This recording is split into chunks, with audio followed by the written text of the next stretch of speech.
Good afternoon, ladies and gentlemen, brothers and sisters. This is yours truly, attorney Michael Cord, aka Michael X, aka the angriest black man in America. And I have a lot to be angry about now. We have a great show scheduled for you today. In fact, we always have a great show scheduled for you all. But today it's especially great because of its timely importance.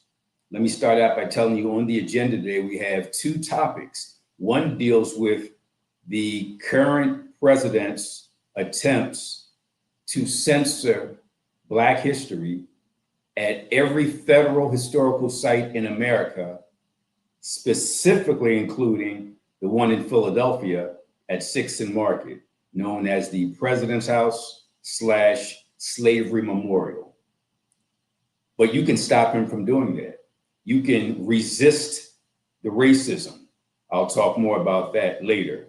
The second topic today is from a distinguished and certified educator by the name of Dana Carter. Everybody who knows her and who watches her and listens to her on the radio, we all call her Dana Data, because when it comes to information about the Philadelphia School District, not only does she know where all the bodies are buried, she also has the data to prove every single thing she says. And the future for all of America, the future certainly for Black America, is in our children. And Dana Data Carter makes sure that we all have the information, correction, ammunition we need to fight for the enlightened education of our children. So topic number one, the president's attempts to censor Black history. Topic number two, Dana Data Carter enlightening us about the goings on at the Philadelphia School District. So let me start at the beginning. By the way, Dana Data will be on with us in approximately 15, 20 minutes or so. So let me just start at the beginning. Many of you have probably heard about a group called ATTAC, ATAC. And ATTAC, ATAC, it stands for Avenging the Ancestors Coalition. ATAC, Avenging the Ancestors Coalition. And what we do, or better stated, who we are, is a group, a widespread coalition of angry Black folks. And you might say, well, why should you be angry? Why are you angry? Great question. Here's the answer. The great James Baldwin said, and I'm paraphrasing, and by the way, our technical director, I like to call him our director, our engineer, our producer, Roland, he just provides all the information you need. He puts it right up there on the screen. And you see it says avengingtheancestors.com. That's ATTAC. Avenging the Ancestors Coalition. And ATTAC is a group that was founded 23 years ago in 2002. So let me walk you through the process before we wrap this segment up and then get to Dana Carter. Here's the background in a succinct summary. It goes like this. In 2002, there was a scholarly article written by a man named Ed Lawler. And Ed Lawler is a historian, and he does research about historical sites in Philadelphia. And he stumbled across something at 6th and Market known as the President's House. That's important. Put a pin in that right there. That's 2002. Also in 2002, three other important events took place. One, there was a news report that the Liberty Bell Center here in Philadelphia, which was then in 2002 at 6th and Market, had to move. And it had to move because it was too crowded, too cramped, too congested. And literally millions of tourists from all over the planet would come to see the Liberty Bell. And it was just too cramped, too crowded, too congested where it was. So the National Park Service and Independence National Historical Park, they decided that they should move it. And they decided to move it. They decided to move it 1 block west to 6th and Market. Now, I know you all are intelligent, so please follow me. And if you want, jot this down. So remember the first thing. News report, 2002, Liberty Bell Center, Fifth and Market, too cramped, too crowded, too congested, has to move to a nearby location to make it accessible to the literally millions of tourists that come to check it out. So they decided to move it to Sixth and Market. Okay, at the time I was the radio show host. Actually, I was the guest host for one of the greatest radio show hosts in Philadelphia history, the great Mary Mason. And at the time I worked for one of the greatest lawyers in Philadelphia history, Charles Bowser. Charles Bowser was a very good friend of Mary Mason. So anytime Mary Mason had a vacation or had something to do and couldn't do a show, based on a referral from Mr. Charles Bowser, I set in for Mary Mason. That's when my radio career started. So I announced that the Liberty Bell Center was moving from Fifth and Market to Sixth and Market. And the radio station that I was on is predominantly, I'd say 99.9% Black owned, operated, and listened to. So when I put the information out, the Black community heard it, but they said, okay, Liberty Bell Center moving from Fifth and Market to Sixth and Market. Interesting, but not really relevant to us. Good point. Then the second thing we found out, remember I told you the new spot is Sixth and Market, 1 block west from Fifth and Market. And we found out that that's where America's first White House stood. People said, what? America's first White House? I thought that was in DC. Nope. I thought that was in New York. Nope. Without getting too far into the weeds, there's something called the Federal Residency Act of 1790. And this Federal Residency Act of 1790 from Congress designated Philadelphia as the official temporary capital, because at the time, Washington, D.C. was nothing more than swampland. So they had to build it up with asphalt and cement and turn it into a quote unquote city. And it took time to do that. So while that was being done, Congress designated Philadelphia under the 1790 Federal Residence Act as the temporary capital. Now, some people say, well, Mike, didn't the president have some housing in New York? Well, not only did he have some housing, he had 2 places in New York, but they were temporary and they weren't pursuant to the Federal Residence Act of 1790. So because of this act and because of this Philadelphia location, Sixth and Market, even though the official name of the building is the President's House or the Executive Mansion or the Robert Morris Mansion, in effect, it served as America's first White House. So I know you folks are following me. Let me back up. 2002, Liberty Bell Center moves to Sixth and Market. 2002, it moves to America's first White House. Those 2 things interesting, but not really relevant to Black folks. But then the third thing we found out is that at America's first White House, President George Washington held 9 Black men, women, and children in brutal bondage under slavery. Many of us knew that he enslaved 316 Black men, women, and children at his Mount Vernon, Virginia plantation, but we never heard that he held 9 here in Philadelphia and did so illegally. So that's when that third thing about slavery at America's White House, that's when Black folks got up in arms. And because I was on the radio, I reached out to the radio audience and said, hey, we got to do something about this. So we had meetings at the great Charles Bowser's law office, where I was working at the time. And we said, we have to do something to tell the story about our ancestors. Somebody else said, we have to avenge our ancestors. Somebody else said, we have to build a coalition. And based on all that I'm hearing, the ancestors whispered to me, said, call this group ATTACK. I'm like, ATTACK, A-T-T-A-C-K. That makes no sense. I said, no, call it ATTACK, A-T-A-C, Avenging the Ancestors Coalition.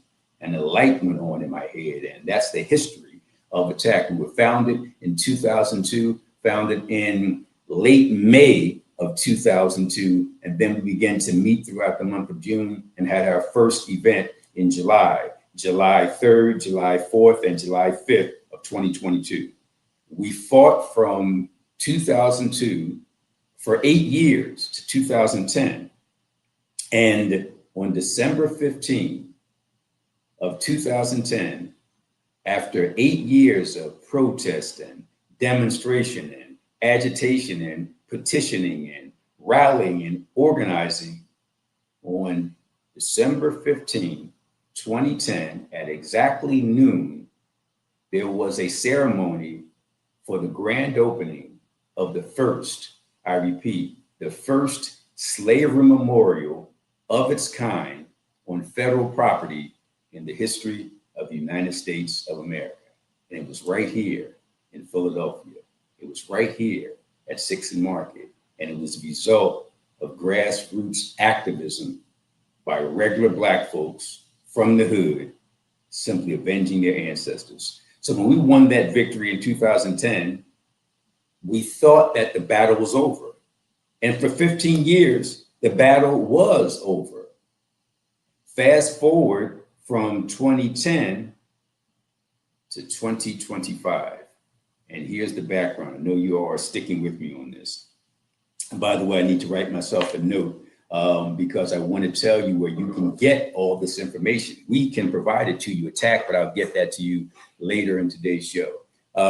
So when we won in 2010, everything was great. Fast forward 15 years, 2025, when some guy gets elected, about 77 million people decide they want to vote for him, despite his background. But he wins, so he's in.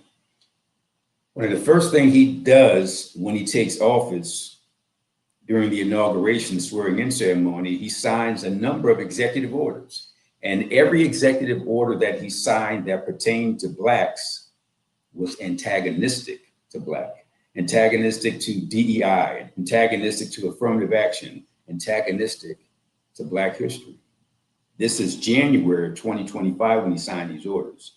Fast forward to March of 2025, where he specifically pointed out that he was going to look around the entire country at all the federal historical sites and anything in any of those sites that, quote, inappropriately disparage, unquote, Americans past and living would be removed. So what he meant with that is, if there's something on any historical site throughout America that makes white America look bad, he's going to literally whitewash it. That's March of 2025. Fast forward 2 months later to May of 2025, his Interior Department secretary. And again, I don't want to get too far into the weeds, but this is how it works. On the local level, we have Independence National Historical Park. On the regional or statewide level, we have the National Park Service. And then at the top level, we have the Interior Department. And the Interior Department has a chief known as a secretary. And the secretary of the Interior Department is a guy named Doug Burgum.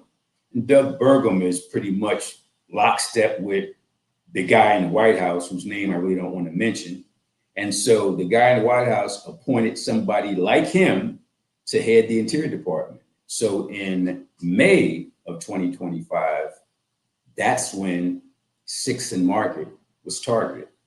That's when some folks went down there and said, hey, there's this president's house, this slavery memorial that tells the true story about slavery in America's first White House in Philadelphia. That's kind of making America look bad, because when we learned about George Washington, all we learned about is the fact that he chopped down a cherry tree and never told a lie. And now you're telling me that George Washington enslaved in his lifetime 316 human beings? You're telling me that George Washington in Philadelphia enslaved 9 Black men, women, and children at America's first White House? You're telling me that when he did this in Philadelphia, he did it illegally? Let me stop right there for a second. You might say, well, yeah, I know slavery's bad, but it was legal. So Michael Cord, Michael X, Attorney Michael, you're a lawyer. Why are you saying that George Washington held these 9 people in Philadelphia illegally if he did so when he arrived in 1790? Because slavery didn't, quote unquote, and I do mean quote unquote, I use the term loosely, didn't end until 1865 with the 13th Amendment. So 1790 comes before 1865. So wasn't that slavery legal? The answer is no, not in Pennsylvania, because there was something called the Gradual Abolition Act of 1780.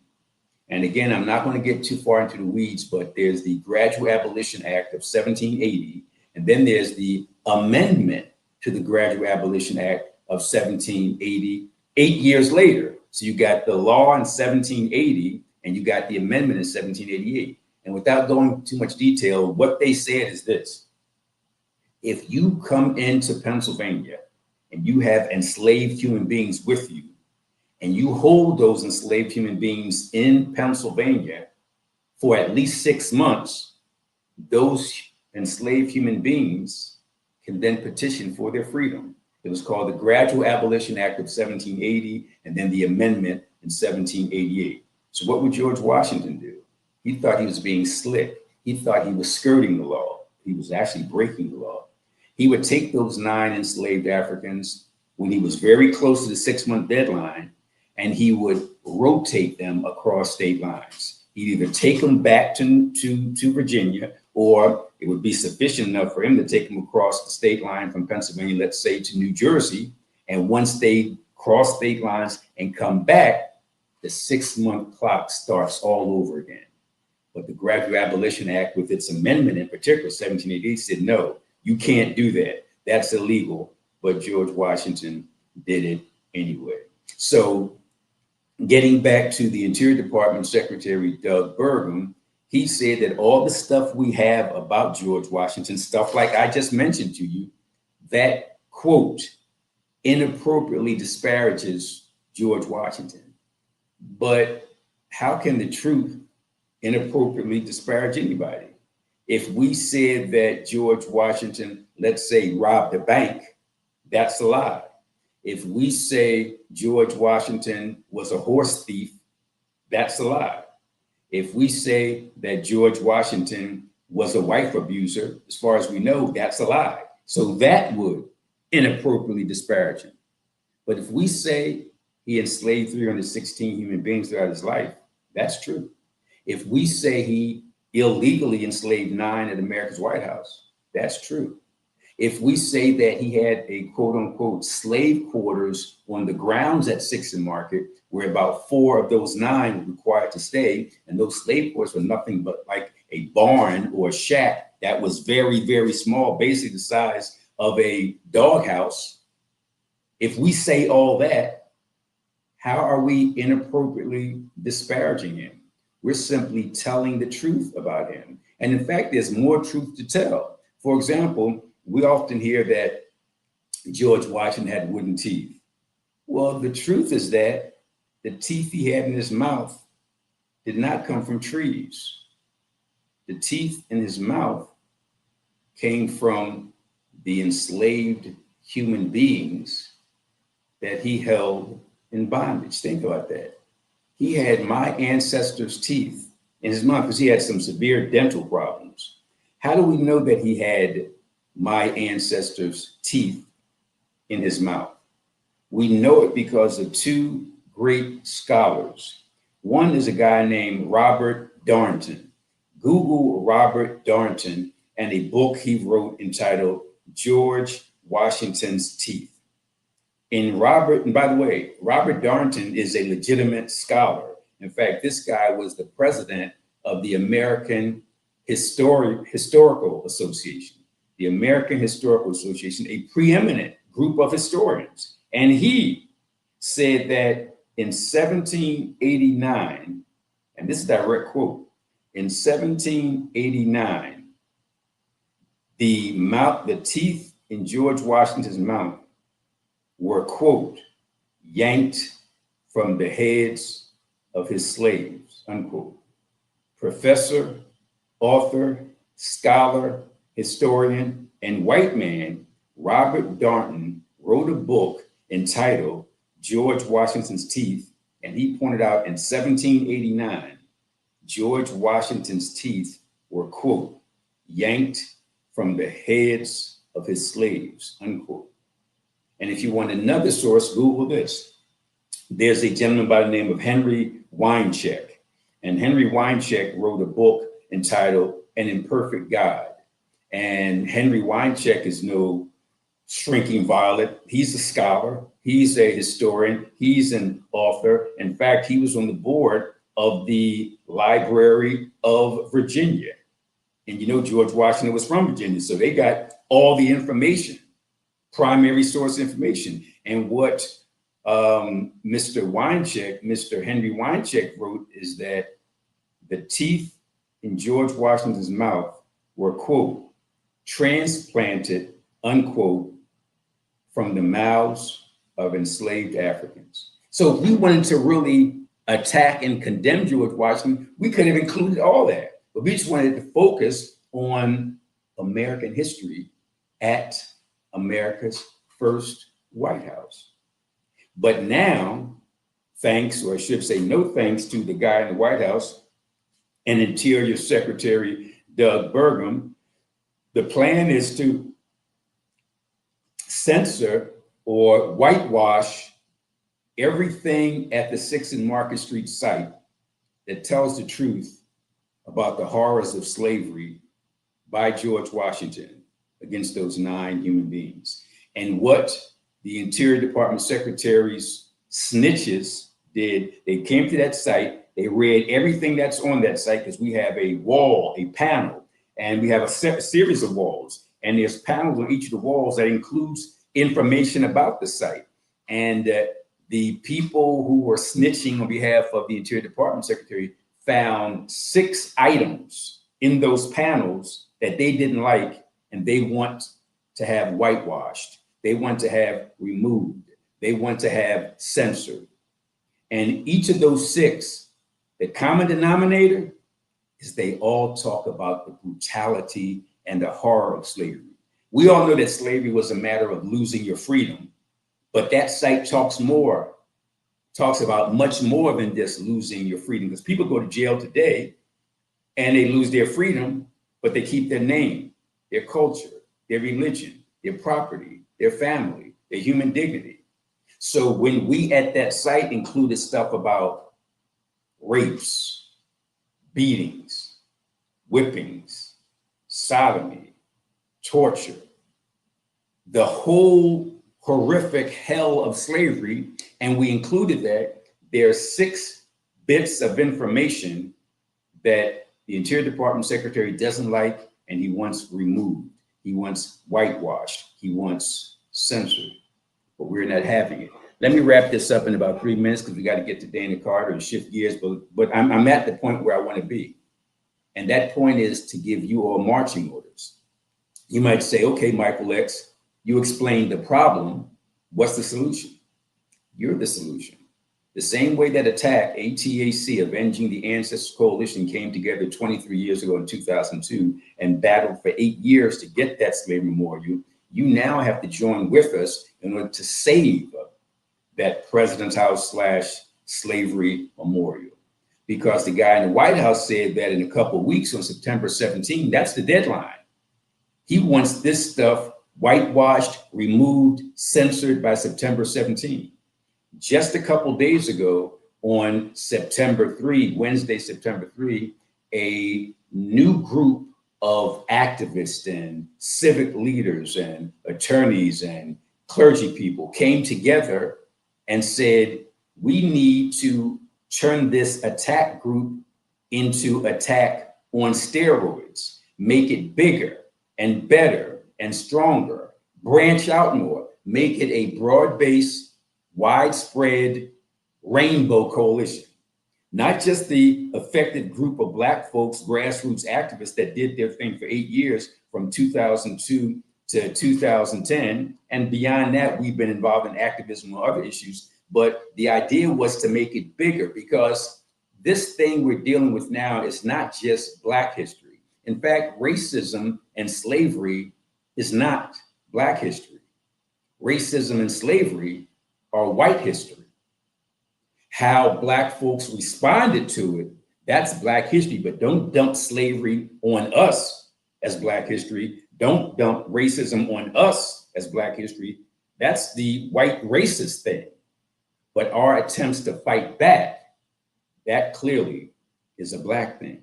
And speaking of fighting back, I want to give a big shout out to Roz McPherson. I want to give a big shout out to Reverend Mark Kelly Tyler. I want to give a big shout out to Attorney Michelle Flamer, because the 4 of us came together to expand this coalition.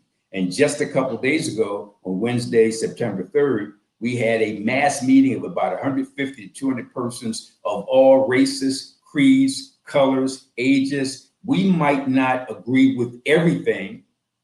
I should say we might not agree on everything, but we agree that American history should tell the truth, the whole truth, and nothing but the truth.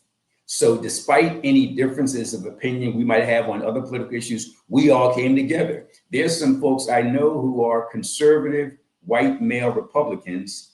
They and I are like this on this issue. We see eye to eye. We can debate on other stuff, but any real patriotic American knows that if you claim to love America, you got to admit to the good, the bad, and the ugly.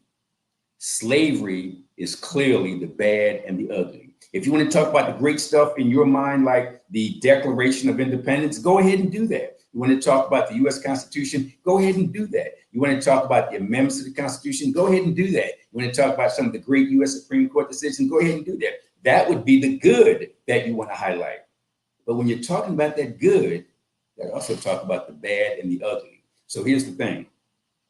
The guy in the White House has a September 17 deadline. We have a group, the expanded group Beyond Attack. We need your input. We need your support. We are preparing a massive public event soon. I can't tell you when right now, but if you want more information, here's what you do. Contact ATTAC, ATAC at ATAC.avengingtheancestors@gmail.com. And again, our great technical director and engineer and producer, Roland, put it up there.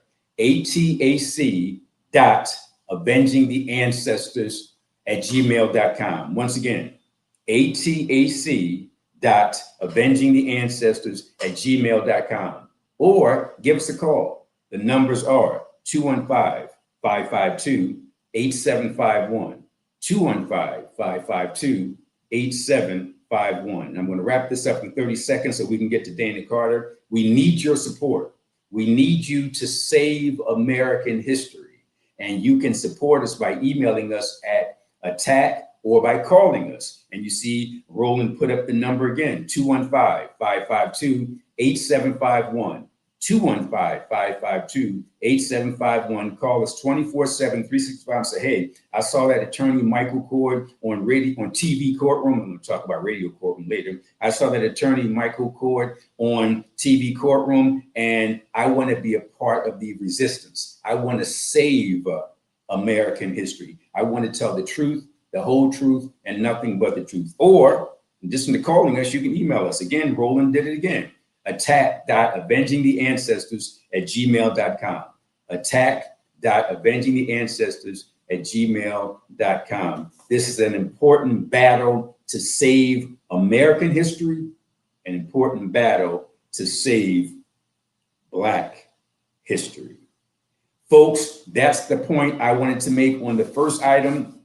Now I want to get to the second item. We're going to shift gears, but in effect, it's still about avenging our ancestors by protecting their descendants. And in particular, we're talking about the children descendants. Without further ado, I want to introduce to some of you and reintroduce to others of you, Dana Carter. We all call her Dana Data. And we call her Dana Data because when she talks about school district stuff, she doesn't just give her opinion. She does the research, gets the information, converts it into data, and gives it to you all. Let me say this before you start to hear from her and see her.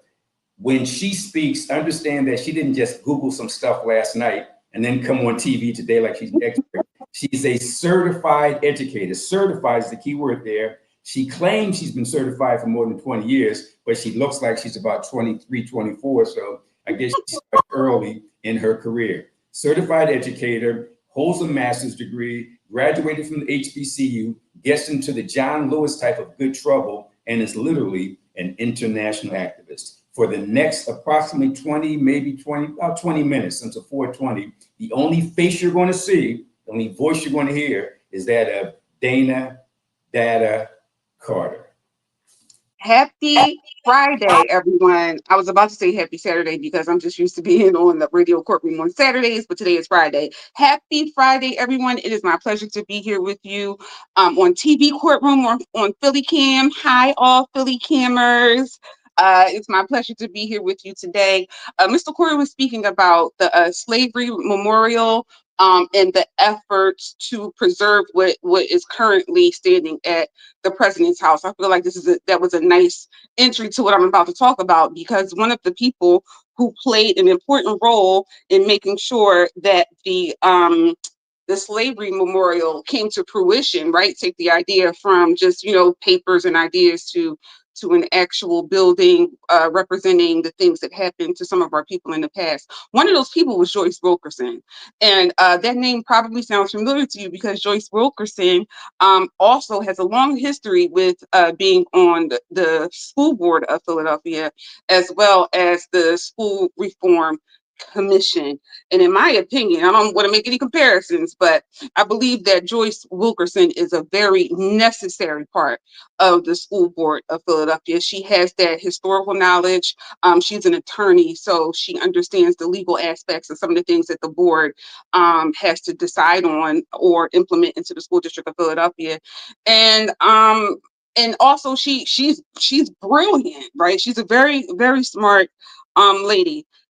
But if you've been paying attention to the latest news in education as it relates to, no, but just period at the end of what I just said. If you've been paying attention to some of the things that have been happening as it relates to education in Philadelphia this week, you probably have seen a story about a charter school suing the Board of Education because Joyce Wilkerson is on the board. Let me give you a little bit of background about what they're talking about. When Mayor Sherelle Parker came into her came into term when she was elected, one of the things that she did was change board members, right? Some board members were at the end of their term anyway. So when a new mayor comes, they pick new board members that more than likely sort of align with their policies and education agenda. Mayor Parker picked 9 board members. City Council approved 7 of those board members, but there were 2 board members who City Council did not want to approve. And Isaiah Thomas, as head of the Education Committee on City Council, was leading this effort to prevent current board president Streeter, as well as Joyce Wilkerson, from being confirmed by City Council as members of the school board. Eventually, they acquiesced and they approved board member Streeter. This is at the beginning of Sherelle Parker's term, so we're talking over a year ago at this point. But Joyce Wilkerson, they failed to confirm her appointment.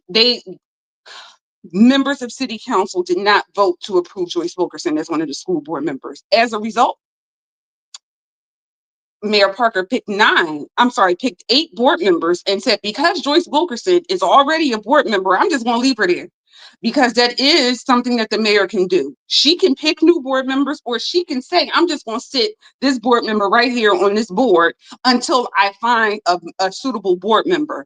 Here's the catch. There's no deadline into how long Mayor Parker takes to find that 9th board member. So if she wants Joyce Wilkerson to be a part of that board until the end of her term as a mayor, she has the ability to do that. Keep that in your mind. Last month, the school board had a meeting. And one of the schools that they do a charter review every now and again, and charters have terms. And at the end of the charter's term, they are either recommended for renewal or recommended for closure. People for People Charter School is one of, if not the oldest charter school in the city of Philadelphia. They were up for renewal. As the school board reviewed their information over the past 5 years, they saw that their academic progress has been stagnant at best. And that stagnant is not, they weren't operating in excellence, right? Or else they just would have left them alone. They were failing to meet the needs of the students for a number of years, and they have been in existence for 20 years. So if the board feels if they haven't had the opportunity to get it together at this point, we can't risk the lives of the children of Philadelphia. We can't risk them being miseducated any longer if we already have this data that says that this charter school is not operating effectively or efficiently. And the whole reason why charter schools came about in the city of Philadelphia was to offer families an alternative to schools that might be failing. If the charter school is failing, then there's no need for it to be in existence.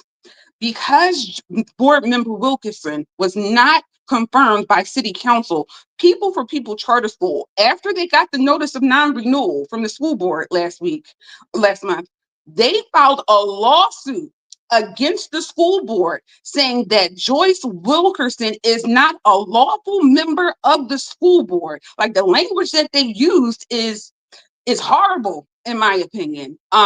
Also, they are suing because they said the board didn't give the public notice about the vote for non-renewal. That's a whole separate aspect.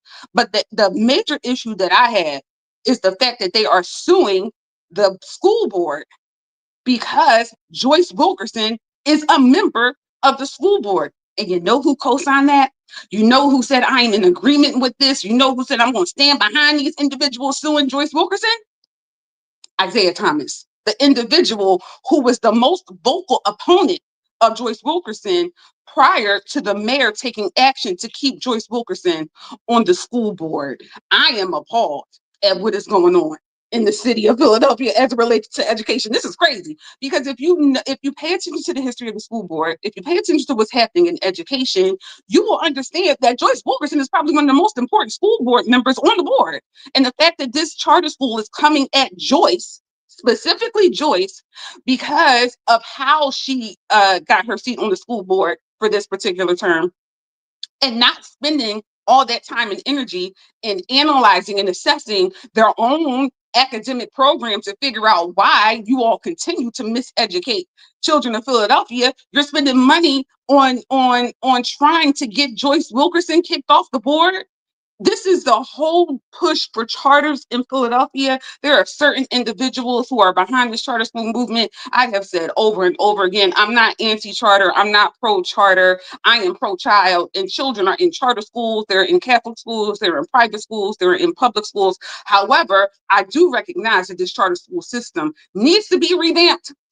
There needs to be better oversight, because a school should not be allowed to operate, a charter school, for 20 years without intervention when there is evidence, direct evidence, that this particular charter school has not met the academic needs or their academic goals, or that specific academic piece that was set forth in their charter. A charter is a contract, and they broke their contract, in my opinion, with the school district, with the school board of Philadelphia, by not meeting the educational needs of the children.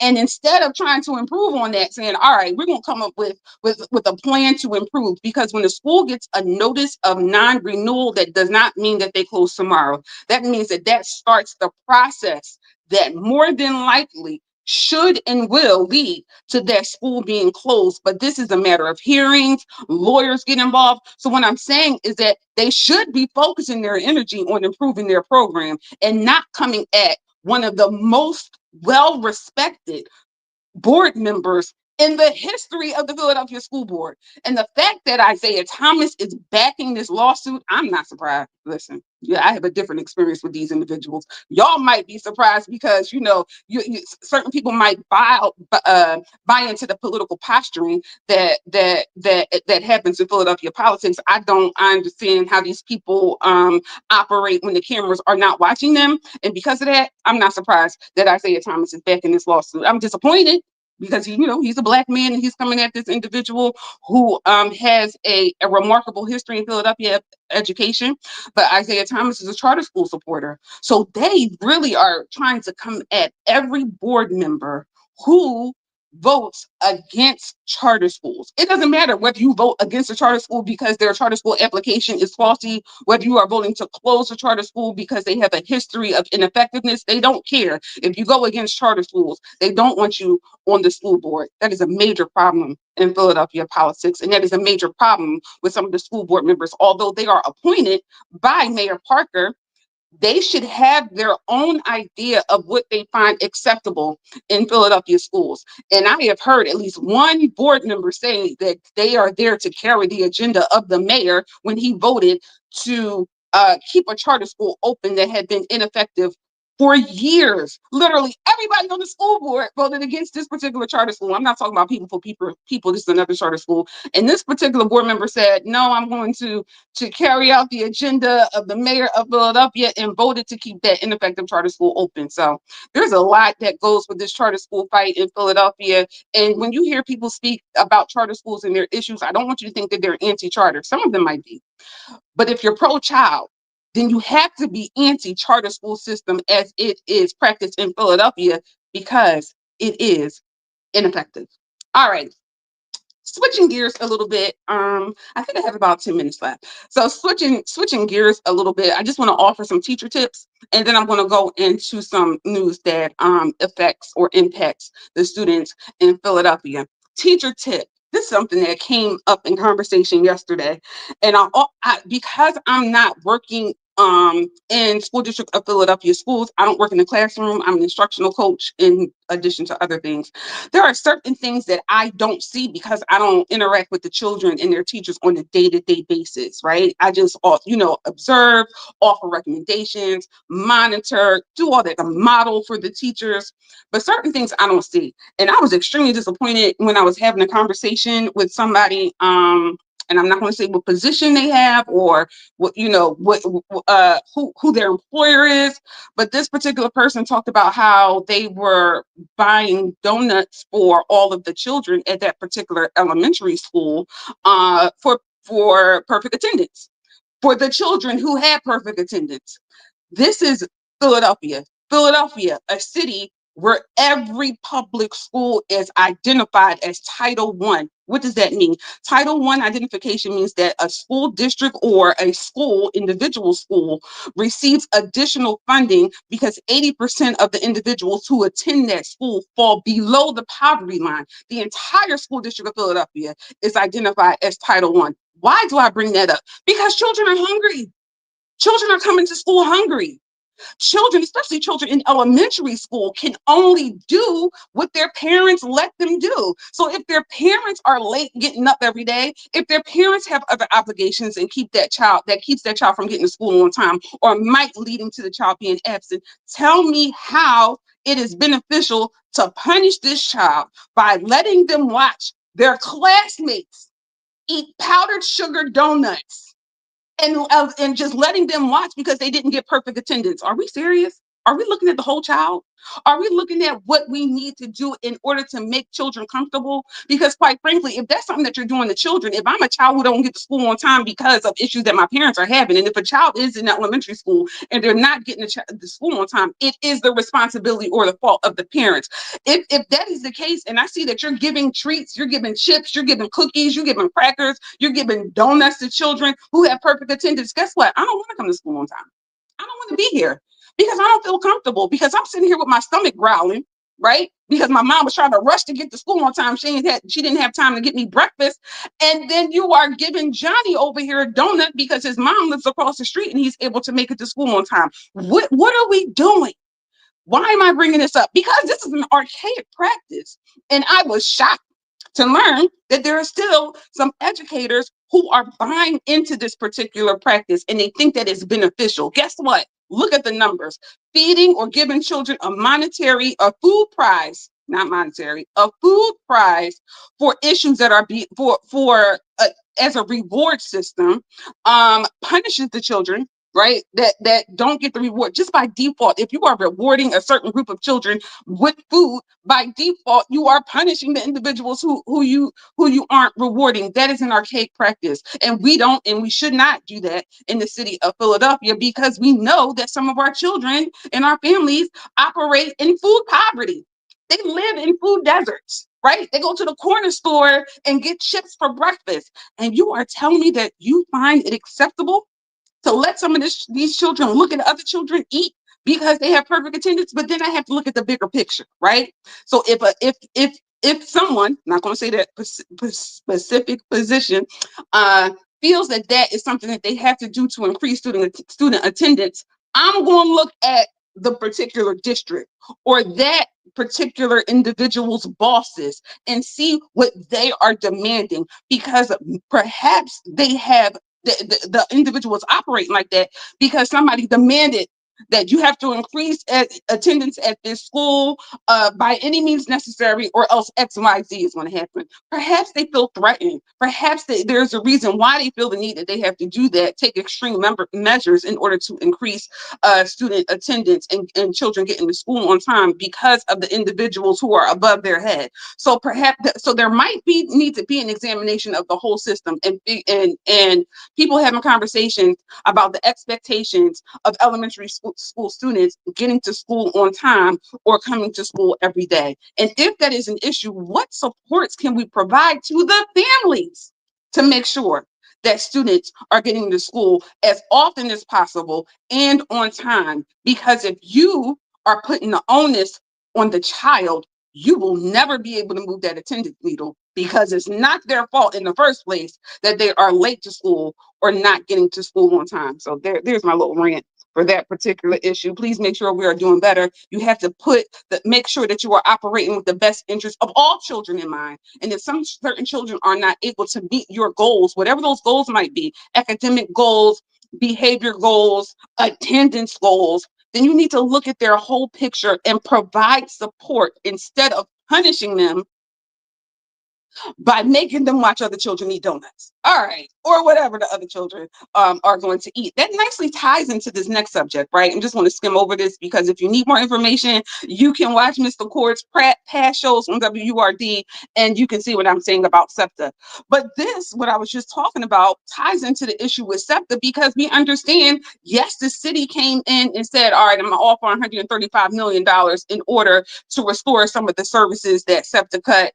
And yes, there was a judge who came up with an injunction said that SEPTA cannot cut any more services. They already cut services, right? So they haven't restored any services that were already cut. Additionally, yesterday there was a hearing because SEPTA is suing so they can continue the SEPTA cuts. Who's in charge of SEPTA? Like, this is just weird. I have to look into that, because it just appears that SEPTA acquiesced when they said, when the state or whoever said that we're going to have a special prosecutor for crimes that happen around SEPTA, which is crazy.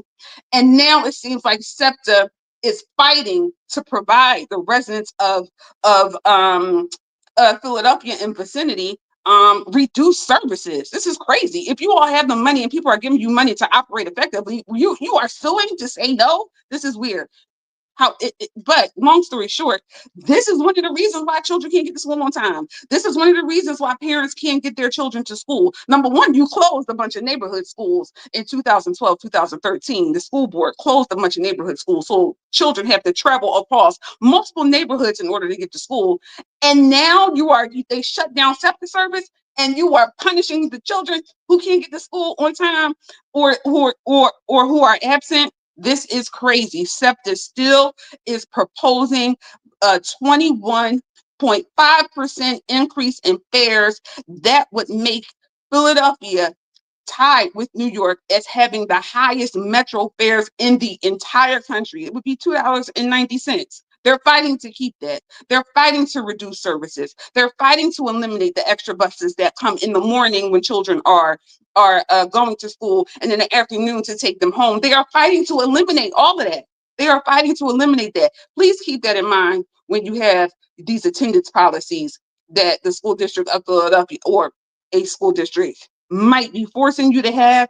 Come up with different policies, because I can guarantee you that the individuals at 440 aren't telling you to offer food prizes to children for any reason at all. We have to stop that. We have to stop that. Eliminate that immediately.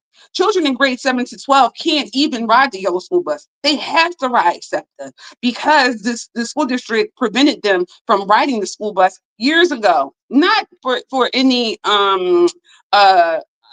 purpose that was horrible, just because they didn't have the capacity to carry all children in the school district of Philadelphia on school buses. So the children in grades 7 to 12 get passes for like trans passes. I don't know what they're called these days, but they get like trans passes in order to go back and forth to school. However, what did I say? SEPTA has reduced services, so those children aren't able to get to school on time. And I know Dr. Watlington, who's the superintendent of the school district of Philadelphia, said that children are not to be punished because of their attendance due to this whole SEPTA thing. That doesn't mean that you reward the individuals who do get to school on time, because you have to understand, if you are rewarding them, by default, you are punishing the other children who are having difficulties getting to school. The Philadelphia Federation of Teachers and the School District of Philadelphia reached a contract that was ratified by the members of the Philadelphia Federation of Teachers, the PFT.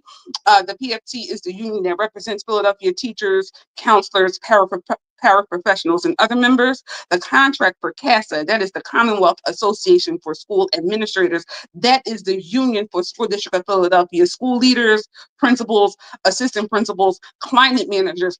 Their contract ended on August 31st. It's September the 5th. Apparently, they still haven't been able to reach an agreement with the School District of Philadelphia. So they are operating without a contract. There probably is a bit of a grace period when it comes to these contracts, that gives them some time to sort of negotiate under the current contract, the contract that just ended. If I'm sure there's some sort of bumper or grace period for that. But I would just hope that they can come to an agreement as soon as possible, because schools can't operate without school leaders. They can't operate without their climate managers. Imagine what the schools would look like if they didn't have their principals, assistant principals, climate managers, and all those individuals who are under the umbrella of that particular union. That cannot happen. The district cannot afford for them to go on strike. So hopefully, prayerfully, they will come to an agreement before the end of, well, this is Friday. So they need to, perhaps they'll do some negotiations over the weekend in order to come to an agreement. I hear somebody coming in the background, so I think this might be the end of my education conversation segment for today. Is that you, Mr. Cord? Yes, that is me. That's the staff here. And I got to tell you, Daniel, we were supposed to cut it short at 4:19, but you were on such a roll. I got like a page full of notes here. I just want to commend you, because we don't call you Dana Data for nothing. I mean, you broke down the situation regarding Joyce Wilkerson. You talked about the charter schools. I got to tell you, Dana, when you first mentioned about, a teacher is providing some snacks for the students, I'm thinking, okay, that's a wonderful thing. But you're always so nuanced. You're like, okay, if they're doing this good thing for the students who can be present, isn't that a bad thing for the students who can't, through no fault of their own? So, Dana, that's why it's so wonderful to have you. And I want to say very quickly, you mentioned the whole SEPTA situation. You just threw in a bunch of stuff. I'm encouraging people to please check out Dana Data on WRD 96.1 FM, 900 AM every Saturday. And we call him an engineer, we call him a producer, we call him director, just call him the guy who makes this thing work here at TV Courtroom. He put on the screen Radio Courtroom every Saturday. The show is on from 1 to 3. You can catch Dana at about 2:20 until 3 p.m. every Saturday. Other thing I'm going to say very quickly, I see Dana Carter has on her Philadelphia Eagles stuff, and somebody told me that she's going to be replacing her. People are saying that Jalen Carter is her long lost cousin. They're telling me that he's not her long lost cousin. I just know that they're Carters, and somebody said that she'll be replacing him because he should remain on the bench for a long time. Yeah, he needs to sit and think. Absolutely. Thank you very much, Dana, for all the great stuff. Our final few seconds. If folks want to contact you or follow you, how do they do it? You can reach me, attack@gmail.com. Parents of Black Children, Racial Justice Organizing Committee, or you can open your window and yell loudly, and I'll come running, as long as it is for the historically oppressed and against white supremacy.